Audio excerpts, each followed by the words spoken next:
Hello everyone, welcome to today's news chatter. So let's begin with the prelims practice question of the day. So look at this question. Three statements are provided about public accounts of India. They have asked which among the below mentioned factors are included under the public accounts of India. So let's take a look at it. Bank savings account of various ministries. Yes, obviously they are included under the public accounts of India. National Small Savings Fund, they are also included.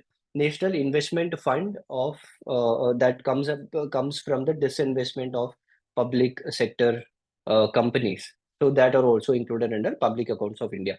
There is a direct question taken from Lakshmikant. You can read about it. Public accounts of India, Consolidated Fund of India, and then the Contingency Fund of India. These topics are very important from prelims examination point of view. Take a look at it. Let's get into the topics of the day. The first topic, Constitution Scheduled Tribes Order Amendment Bill 2024. So the problem with the scheduled tribe list of India is several tribals are not included under this list. And there are some tribes whose names are synonymous. So they may belong to the same tribe, but different names will be there because they might be inhabitants of different regions. So because of this, certain tribes are not included in the list, certain tribes are excluded. There are certain tribes who are particularly vulnerable tribal groups, but they are not included under the scheduled tribe list. So these kind of discrepancies are there. The government have tried to overcome this problem. So according to this amendment bill, some new tribal communities of Odisha and Andhra Pradesh are included in this. They have tried to overcome the synonyms and phonetic variations. So this is what I was talking about. Same tribal community with different names in different regions. Their problems have been overcome because of this new amendment bill. In Odisha, PVTG communities added are there. Certain names are given. Just take a look at it. Pauri Bhuyan and Paudi Bhuyan as synonyms of Bhuyan tribes. Tuktiya Bunjia as a synonym of Bunjia tribe. Bondo as a subtribe of Bonda Poraja tribe. So these tribes and their names are just take a look at it because UPSC gives importance to tribal communities, the names of tribes and everything. So it's better to at least take a look at it once. So this is the problem I was telling about. 75 particularly vulnerable tribal groups are there in India. Particularly vulnerable tribal groups are those groups whose population has been declining, whose socio-economic status is very bad. So 75 such tribal communities are there. Already we have got a question in prelims based on this. It was asked in the year 2019. So PBTGs and tribes are an important topic. Try to learn about it. Out of the 75 tribes, at least 9 such tribes are there whose names are not included in the ST list of the states. So look at the discrepancy we have. There are tribes who are in the particularly vulnerable tribal groups. Particularly vulnerable tribal groups, the extreme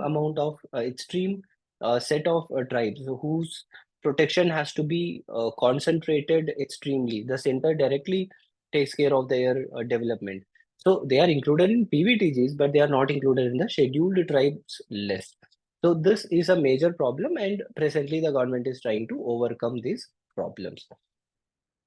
The second topic, limits on borrowings of the states. So according to Article 293, Clause 3, it is mentioned very clearly that a state has to obtain the permission, that is the consent of the center to raise a loan. In what kind of a condition? If any part of the previous loan extended by the center is outstanding.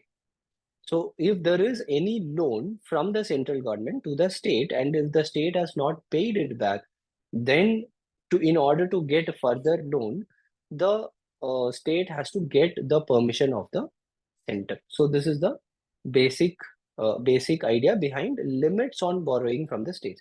So recently, what happened is the Kerala government filed a case against the center by telling that the center has put a hold on our finances. So the center has been telling that it is because the Kerala government has overcome the limit of borrowing. So you don't have to get into the details about the politics and everything, but from UPSC point of view, you need to know the constitutional perspective and the statutory perspective. The constitutional perspective is Article 293, Clause 3. And recently, if you are getting a question in mains, what you should be writing is recently the 15th Finance Commission has also told that all governments, let it be a state government or central government, any government it must be, it should observe strict discipline when it comes to finances by resisting any further addition to the stock of off-budget transaction. What are off-budget transaction? Those transactions which are not mentioned in the budget. So what the Kerala government has done is they have started a public company, and based on that they are trying to borrow. So borrowing from the market, borrowing from the capital market, all these things comes under the off-budget transaction.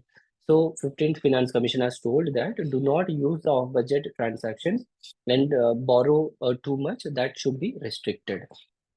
Parliament, but the problem here is why Kerala government has gone to the Supreme Court is because under the state list, public debt of the state comes under this. So if the public debt of a state comes under state list, center cannot manage the public debt of a state. So in that case, how can the center place restriction on the debt and borrowing limit of a state? So this is a major question which has to be answered by the Supreme Court only. From examination point of view, get both the angles. That's all. Delimitation Commission, especially because now the central election is going to be conducted in this year, we need to have a good idea about the Delimitation Commission and their work. Articles that are related to Delimitation Commission, Article 82 and 170 of the Constitution. According to it, it has been told that the number of seats in Lok Sabha and State Legislative Assembly, as well as its division of territorial limits, everything should be based on the previous census, and it is the Delimitation Commission who will take care of this exercise. Dividing the number of constituencies and fixing of the boundary of the constituencies, everything should be done by the Delimitation Commission. The delimitation process is performed by the Delimitation Commission and it is set up by the Parliament. This point is important. It is the Parliament who appoints them. But whatever decision the Delimitation Commission does or take, it is followed. There is no question against it. It has to be followed. Number of seats actually were frozen according to the 42nd Amendment Act. When Indira Gandhi was the Prime Minister of the country, she passed the 42nd Amendment Act, in which she mentioned that we are going to freeze the number of seats of Lok Sabha because the population of the country has to be restricted. If we keep increasing the number of constituencies, the states might think it is good to have more population so that we will get more seats in the Lok Sabha. So such a trend should be stopped, and that is the reason they placed a cap on the number of Lok Sabha constituencies. However, according to the 84th Amendment Act, this was extended till 2026. The same restriction was extended till 2026. Now 2026 is nearby, so we need to have a solution for this. At present, 453 Lok Sabha seats are there. So what solution will we do? Now the population has increased to a greater extent, but so that will the government increase the number of Lok Sabha constituencies? In this, we need to have a way forward because you might get such question in mains. So for that, what I would advise is try to go with the examples which are already there at present. So if you take the example of United States of America, number of seats in the House of Representatives have been capped at 435 since 1913. It is in the United States of America. In USA, this trend has been followed. So it is good if we are following the same trend. We can fix a cap, just that based on the increase in population, we can modify the boundaries of the constituencies. That is fine, but it is not good to increase the number of constituencies because there are certain states, the southern states specifically, who have worked too much to reduce the number of population. So if we increase the number of Lok Sabha seats in northern states, and if you do not increase the number of states in southern states because their population is less, it will not be a good idea. It will create a lot of conflicts. No confidence against the speaker. So this particular problem is related to Bihar because in Bihar, At present, the chief minister shifted to NDA alliance, and the speaker has told that I will not step down from the position of the speaker. I will take the confidence motion, and only after that I will step down. So, what is the procedure for non-confidence motion against the speaker and against the government of the day? If non-confidence motion has to be passed against the speaker, then it can be brought against the speaker only after 14 days of notice. And the notice has to be given to the secretary of the assembly. 14 days notice should be there. From the day the notice has been given to the secretary, 14th day you can conduct the non-confidence vote. And if majority of the assembly tells that we do not have confidence on the speaker has to step down. So this is the non-confidence motion against speaker. Against the government, it comes under Article 75, Clause 3, which has clearly told that the government of a day is collectively responsible to the Lok Sabha, and for state assembly, they are responsible to the state legislature. So, if the legislature introduce a non-confidence motion in Lok Sabha, then it has to be supported by at least 50 members of Lok Sabha. 50 members of Lok Sabha should support it. Then the speaker will accept the non-confidence motion, and then the non-confidence voting will happen. If 51 percentage of the assembly votes against the government of the day, then the government of the day has to step down, right? So these are the basic provisions you need to know. Speaker has the discretion to allot time for the discussion. He can allocate whatever time he want to allocate. The rules of procedure state that the motion should be discussed within 10 days. Once the motion gets introduced, it has to be discussed within 10 days, but it is the discretion of the speaker to allocate the number of hours to discuss about the non-confidence motion. Mains question of the day: increasing the number of electoral constituencies based on population may act as a barrier for socio-economic development. We have already discussed about it. You need to comment on it. So the comment is very simple. As I mentioned, you can tell that we need to follow a middle path when it comes to increasing the number of constituencies. We cannot just like that increase the number of constituencies of certain states. For example, UP, high amount of population, Bihar, high amount of population. You cannot increase it because it was clearly the position of the central government from 1970 that you have to reduce the population, and the governments of certain states have not followed it properly. Because of it, population explosion happened. Now you cannot reward for not implementing the population policy, right? So all we can do is we can adjust the boundaries of the constituencies in such a way, in such a manner that the representation of the people is still intact. Prelims pointers, there is a very important concept called variable rate reverse repo. Repo rate is the rate at which the banks can get loan from the RBI. Reverse repo rate is the rate at which RBI can get credit from the banks. So if too much of money is present in the market, in order to reduce the money flow, RBI can take credit from the banks by providing them some interest rate, and the banks will obviously give the loans. So what is variable reverse repo rate? Variable reverse repo rate is when the government doesn't fix a interest rate. It will be variable. It will be based on an auction. So an auction will be conducted, and the banks can quote their rate.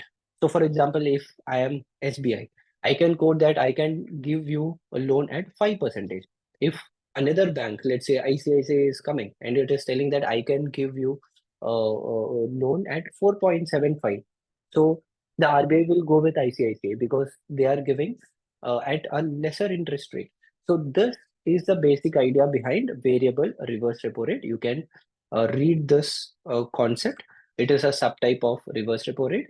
It is kept at higher than the reverse repo rate usually because they want to reward the banks. To enjoy the higher rate, the banks would attract deposit, and to do that, they would offer higher interest rate on deposits. So this is how it happens. The bank want to lend to the RBI. So if the bank want to lend to the RBI, the bank need to have more money. If the bank need to have more money, it will give more interest rate to the people so that people will deposit more money. So from where will the bank take money? Bank will take money from the people, and then from people it will give to the RBI, so that the amount of money circulation in the market gets reduced. Auction route is used, which we have already discussed. Right. One important point for mains, especially when we are talking about tribals, because these days we are getting more topics about tribes and tribal inclusion, etc. So we need to know on which criteria we are including tribes. The criteria is given by local committee for inclusion of scheduled tribe. It was in the year 1965. So what are the criteria he told? He told that there should be indication of primitive traits. There should be distinctive culture. They should be geographically isolated. They should be shy from contacting the majority community. And there should be backwardness. Now, the problem with this is at present, the government appointed Hrishikesh Panda Committee. It was appointed in the year 2014. So in 2014, Hrishikesh Panda Committee told that all the procedures mentioned by Lokur Committee are not strong enough. They are bad because there are a lot of tribal communities who do not come under this classification. Some communities are well integrated with the majority community. They are not shy. Their social development factors might not be that bad, but they are still tribal community. So it is not a comprehensive mechanism. And Rishikesh Panda committee said that we need to come up with some other measures to identify tribes. These criteria and procedure were resulting in the exclusion of tribes. So around 40 communities have been excluded because of this kind of procedure. This kind of procedure are exclusive in nature. 40 tribal communities are not included in the scheduled tribe list because of such kind of traits. So Rishikesh Panda committee said that we need to modify this, we need to amend this. So this is the basic topics. These are the most important topics which were discussed in the news today.